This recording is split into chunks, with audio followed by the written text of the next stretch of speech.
সবাইকে নমস্কার ও আমার চ্যানেলে স্বাগত। ব্যস্ততা জীবনে অথবা ব্যাংকে গিয়ে লাইন দেওয়ার অনীহায় মানুষ অনলাইন সুবিধা নিতে এখন আগ্রহী।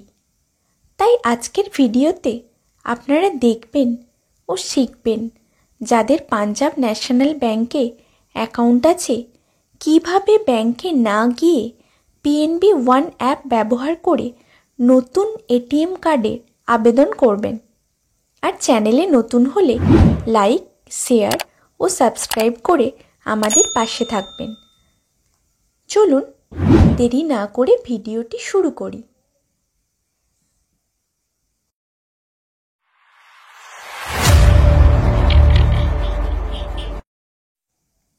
প্রথমে পিএনবি ওয়ান অ্যাপটি ওপেন করুন।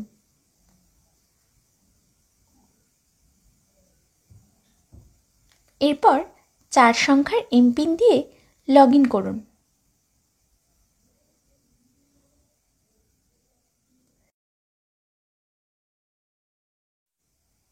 নিচের দিকে স্ক্রল করে নামুন। এখানে অনেক অপশন আছে।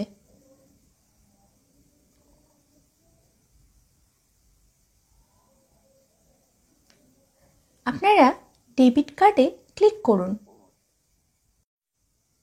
আপনার অ্যাকাউন্টে কোনো ডেবিট কার্ড আছে কিনা তা চেক করে নিন।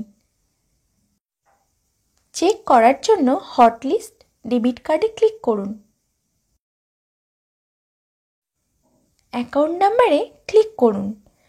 ক্লিক করলেই আপনার অ্যাকাউন্ট নাম্বার দেখিয়ে দেবে। অ্যাকাউন্ট নাম্বারে ক্লিক করলেই ডেবিট কার্ড লিঙ্ক আছে কিনা তা দেখিয়ে দেবে। যাদের ডেবিট কার্ড লিঙ্ক আছে তারা কার্ডটিকে ব্লক না করলে নতুন কার্ড অ্যাপ্লাই করতে পারবেন না। ওপরে তীর চিহ্নে ক্লিক করে ব্যাক করুন। অ্যাপ্লাই ফর নিউ ডেবিট কার্ডে ক্লিক করুন।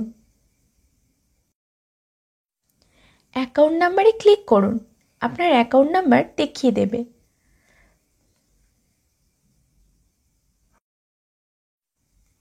আপনার অ্যাকাউন্ট নাম্বারটি সিলেক্ট করুন। আপনি কার্ডের উপর কী নাম রাখতে চান সেটি লিখুন।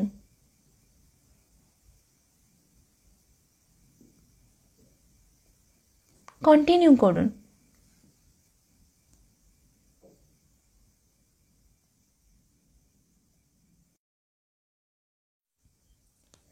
চার সংখ্যার ট্রানজ্যাকশন পিন দিন। আর যদি ট্রানজ্যাকশন পিন ভুলে যান তাহলে ফরগট ট্রানজ্যাকশন পিন করে নতুন ট্রানজ্যাকশন পিন তৈরি করতে পারেন। ট্রানজ্যাকশন পিন ও এমপিন কিভাবে তৈরি করবেন তা আই বাটন ও ডেসক্রিপশন বক্সে পেয়ে যাবেন। সাকসেস দেখাবে। আপনার ডেবিট কার্ড অ্যাপ্লাই সাকসেসফুল হয়েছে। 3 দিন পর আমার ফোনে একটি মেসেজ এসছে যে কার্ডটি ডিসপ্যাচ হয়ে গেছে। অ্যাকাউন্টে যোগ করা কমিউনিকেশন অ্যাড্রেসে কার্ডটি পৌঁছে যাবে। আজ ভিডিওটি এই পর্যন্ত। ভিডিওটি দেখার জন্য সবাইকে অসংখ্য ধন্যবাদ। সবাই ভালো থাকবেন এবং সুস্থ থাকবেন।